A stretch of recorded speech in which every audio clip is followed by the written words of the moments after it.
არგენტინის პატაგონიის რეგიონის მთების ფერდობები ტყის ძლიერი ხანძრების გამო კვამლის ღრუბლებითაა დაფარული. მძვინვარე ხანძრები საფრთხეს უქმნის ცნობილი ეროვნული პარკის უზარმაზარ ტერიტორიას. ლოს ალერსესის ეროვნული პარკის დიდი ნაწილი, რომელიც იუნესკოს მსოფლიო მემკვიდრეობის ძეგლია და სადაც 2600 წლის ხეები ხარობს, ამჟამად ცეცხლშია გახვეული. ამ ხანძრმა, რომელიც არგენტინაში ბოლო 10 წლეულების განმავლობაში ერთ-ერთ ყველაზე მძიმე შემთხვევად მიიჩნევა, ჩრდილოეთ პატაგონიაში უკვე გაანადგურა 40,000 ჰექტარზე მეტი ტყე.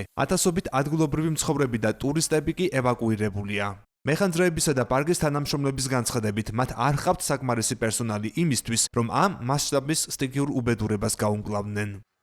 აქ დღეს მხოლოდ 390 მეხანძრე იმყოფება, როდესაც არგენტინის პრეზიდენტის ხავიერ მილეის ადმინისტრაცია მოვიდა ხელისუფლებაში 430 ვიყავით.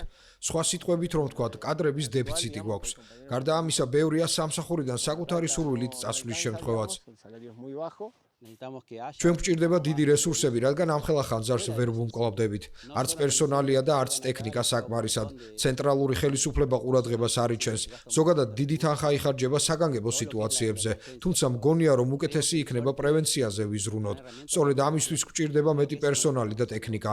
ხელისუფლება ჩვენ არ გვისმენს. პროფესიონალი მეხანძრე მაშველების გარდა ადგილზე იმყოფებიან მოხალისეები ადგილობრივი მოსახლეობიდან. ისინიც ამბობენ, რომ ხელისუფლება არასწორ გადაწყვეტილებებს იღებს, რაც საბოლოოდ ასეთ შედეგებს იწვევს. მილეის მთავრობამ ჩვენთვის არანაირი რესურსი არ გამოყო.